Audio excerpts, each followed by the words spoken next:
Hey, good to be with you all here. Obviously, a full week here of our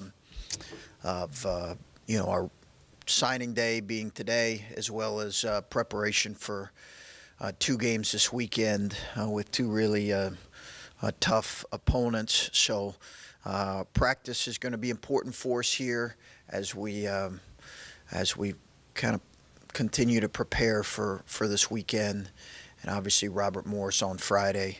Um, in relation to the recruiting class, obviously we're really excited about this group, and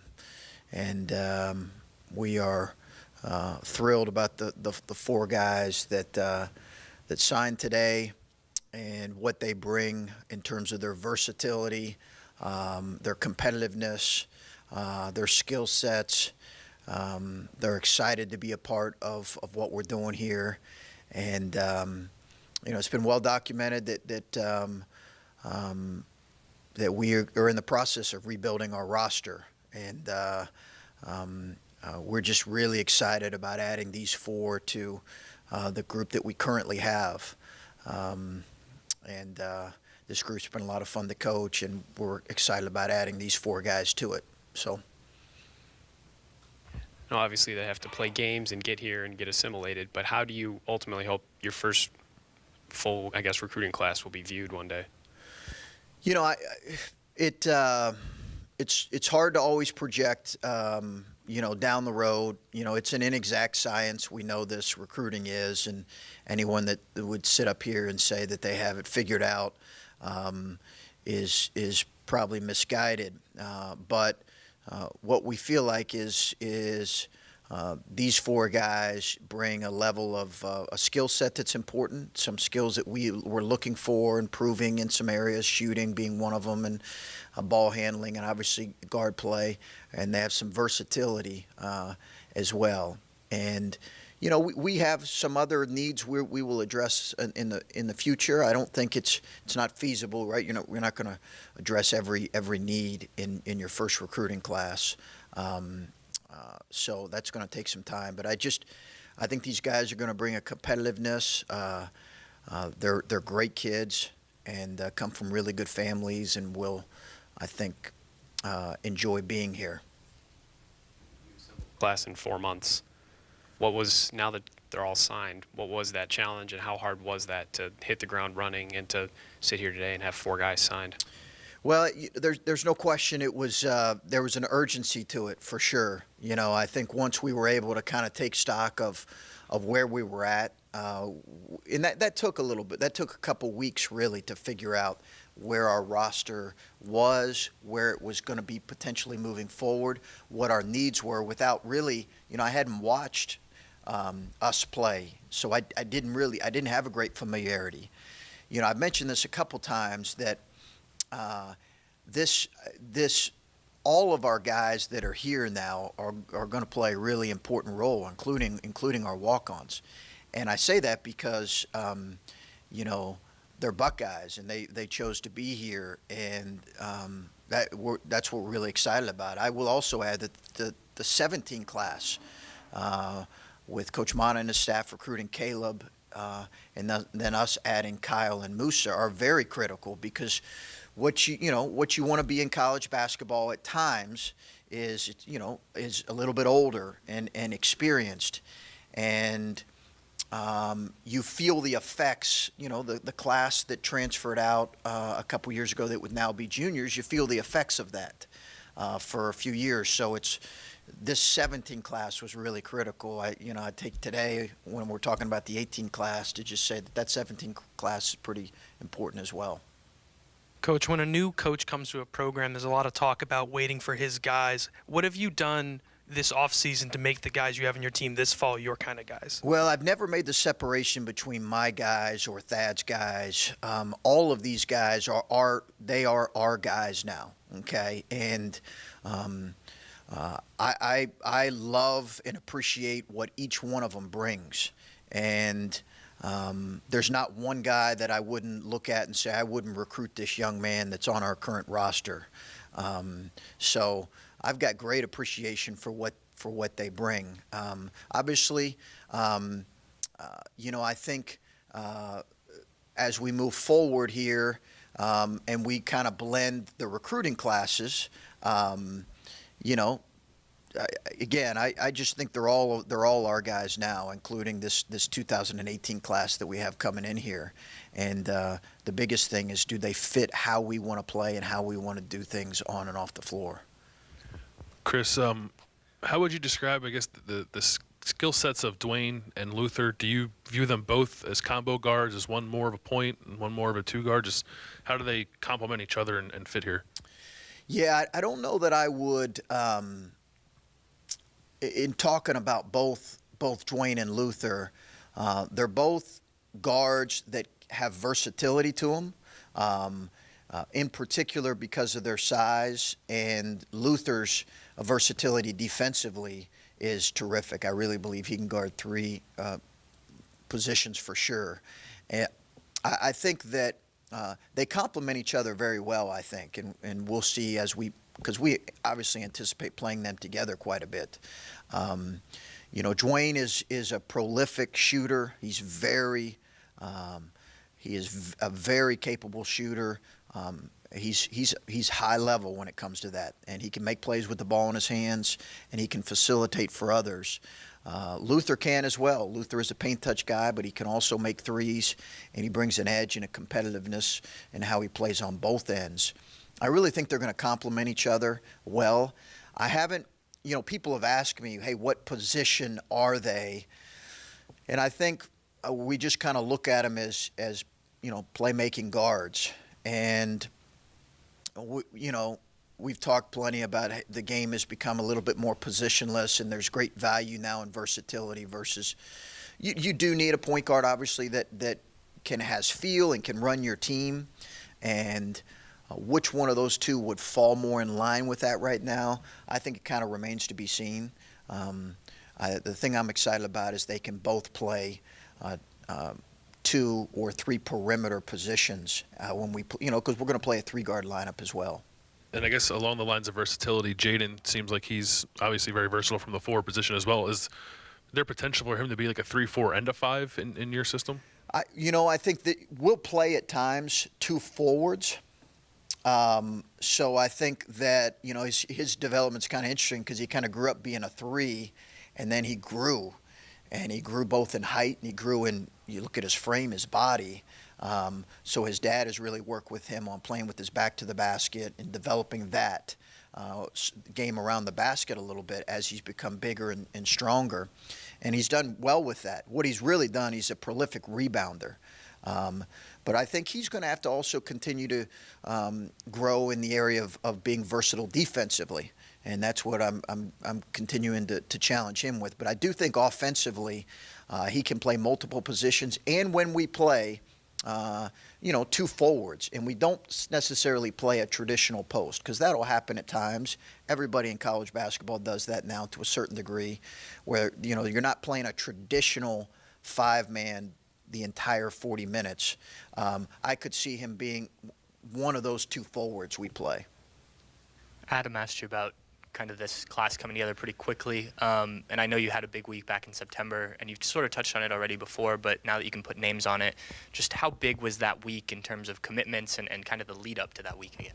It was really important, and it was, you know, obviously once I probably didn't answer that question very well from Adam. You know, once we were able to assess our needs, and once we were able to know what our staff was going to look like, it was an all-consuming effort to this recruiting class. And that's not unlike anybody who kind of starts a new job. What helped us is we did have some established relationships, but not everybody in this class came from established relationships that we had at Butler. So I just give our staff a lot of credit. I really do. I think the number of quality official visits that we had lined up in a short amount of time, and the fact that we were able to identify, and we were, you know, to be honest with you, the guys that we identified, all 4 of these, I would say we identified as a priority. We really did. And, there were others that we certainly prioritized that either because of timing or they chose another school, but these 4 we prioritized, and to be able to get them is exciting. But it was certainly all consuming, and just feel really good that it was able to come together like it did. Obviously, you don't anticipate a week like that, but as I said back a couple weeks ago, and as I told my staff, hey, let's just keep doing what we're doing, and eventually there's going to be dividends that are going to pay off, because as we were hearing things from families based on their visits or how they felt about us, I knew it was just a matter of time. I know there was probably some panic among our fan base. I don't really pay attention to all of that, because there's panic. If you did, right, we could panic about everything. So I try not to pay attention to it, but I just felt like if we just kept doing what we were going to do, we were going to see some results. Chris, Justin specifically, he had been committed before. What were his concerns when you were recruiting him? What concerns did he have in his commitment? With Justin, it was just a matter of I got to know Justin's family pretty well because I recruited his brother when I was at Butler. So I got to know his dad and mom pretty well, but did not know Justin. For Justin, it was and we kind of told him this, and we were slow to the process. When we got the job, there was kind of a lot being thrown at us. Kids were close to making decisions, and we had heard, hey, this kid's close to making a decision, and it was like, we just wanted to take stock of where we were at, and if that meant we weren't able to get involved with some of the 18 kids or what, that's fine. With Justin, we just said, once I realized that his process was going to be a little bit slower, we said that's great, because it'll give us a chance to understand, why he committed, and then look to open it up. And we got a great feel for that. And then it'll give him a chance to get to know us. And he'll get to see in how we follow him in July, our commitment to him. And we saw, I always told him, I said we should have a trophy up in my office for the head coach that saw you play the most in July. I would get it for sure. So we wanted him to feel that. And, we really like what he's going to bring as kind of a versatile guard, wing, forward, whatever you want to call him. He's just a basketball player. But there was definitely for him a feeling out process on both of our ends. And it wasn't rushed, which is what I liked, and I think his family appreciated that too. Moving on to just this season, what, we've talked about managing expectations and building a roster, but do you talk to your team about managing expectations? Because Micah and Cam come in here, they're very confident, and they just prove people wrong was kind of what Micah was talking about. So before you start this season, what's kind of your overall message to the team and the state of the program right now? I think more than anything, just focus on the task at hand. And the task at hand right now is practice and preparation for Robert Morris, who's got some really, they're one of the toughest teams I've seen in recent memory on tape. They're physically tough. They play tough. They're incredibly scrappy. They have attacking players and skilled players, and they've got terrific athleticism. So I think for us, it's a matter of really just being focused on the task at hand as much as anything. And, the whole idea of prove it, all that stuff's going to, I'm not honestly getting real caught up in that as much as let's just stay focused on what we're doing right now, and that's trying to get better. And that's going to be our continued focus. And hopefully out of that comes good stuff, and we'll get what we earn one way or the other. And I think the reality is we know we're a work in progress. We are. I think we saw that the other night. And I saw that, and I was reminded of that. And I need to continue to be reminded that we are going to be a work in progress. And hopefully if we do a good job as coaches and they do a good job as players, we'll continue to grow throughout the season. Going off what you said about Robert Morris, last year they finished top 10 in the country in forcing turnovers per game. So how do you feel your team is prepared for that pressure, and what do you have to do to counter that? It's going to be a great test for us. It's going to be a great test for us, because I think that's you're right. They were 7th in the country in turnover percent, defensive turnover percentage, which is outstanding. It's really outstanding. They're active. Their entire defense is good. Like I said, they're athletic. They're very physical, very physical. So it's going to test our decision making, our ball handling, our ball, being sure with the ball and tough with the ball and making the right decisions. It's going to test us both inside and certainly going to test our guard play. So this is a great opportunity to kind of figure out, are we growing in that area? Chris, you've mentioned before about maybe you use some of the Big Ten projections a little bit to show the guys where people think they're going to go. What do you do when Dan Dockich picks you guys to go to the Final Four? Yeah, I'm reminded that his son plays on our team. And I love Dan. I don't have a chance to. I used to on lunch break, when slide out and grab a sandwich real quick, and I'd turn him on, and sometimes it would be straight comedy relief. He's entertaining for sure, and I think he does a fantastic job. As a in radio and on TV, but I don't. We honestly have not talked to our guys about, like, we've never shown them a projection of where we were picked in the Big Ten. We've never done that. I've never done that. So whether it's good or bad, I think one way or the other, it's pretty irrelevant. I'm not saying by any means that stuff there's a purpose for that stuff, right? That gets dialogue about our game, and that's exciting. But in terms of what we're doing, it's pretty irrelevant. We haven't shown or talked about it as much. I think our guys know kind of what people have thought about this group, and again, we'll see. It depends on what we can do consistently, beginning with Friday. Back to recruiting quickly, and you have 4 in this class. I think right now as it stands, you could have 5. How aggressive will you guys be in trying to fill that final spot? Well, we'll be aggressive, but we in some ways, when we had those commitments in a matter of whatever it was, a week, we just took a step back. We had to cancel a couple official visits that we had planned. We can't. We were meeting one time as a staff, and we had all these official visits lined up, and we're sitting with 4 commitments. And we got assistant coaches who are saying, well, this guy, we can bring this guy here. I love how aggressive we're being, but we can't have an 8-member freshman class. And it's a reminder to all of us, myself, that we want to have balance in our classes, and if you have too many, it's hard, and that can potentially lead to transfers, and then you're back to square one in some way. So we want to have balance to our class. We will be aggressive in maybe adding one more freshman, but we may not too. We could potentially add one more freshman, but again, we may not. We could potentially add a graduate transfer in the spring. Right now, we're just kind of we're recruiting a couple, but we want to be patient. We want to make sure it's the right one.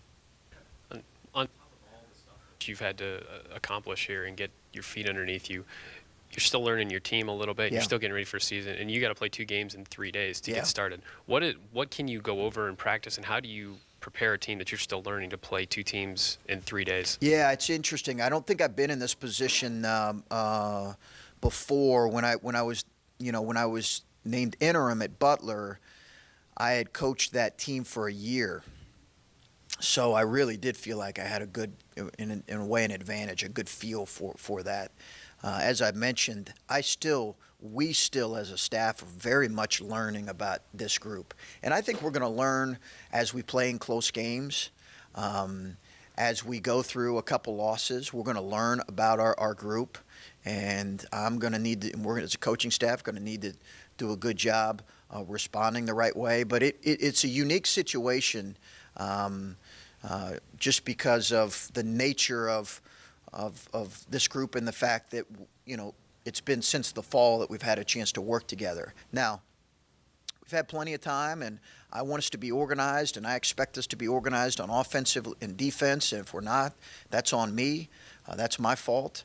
But that doesn't mean that there isn't still a lot of things that I'm learning about our group, and we'll continue to learn as we move forward. So, it's been quite a couple days and quite a week. I just popped about 4 migraine Advil.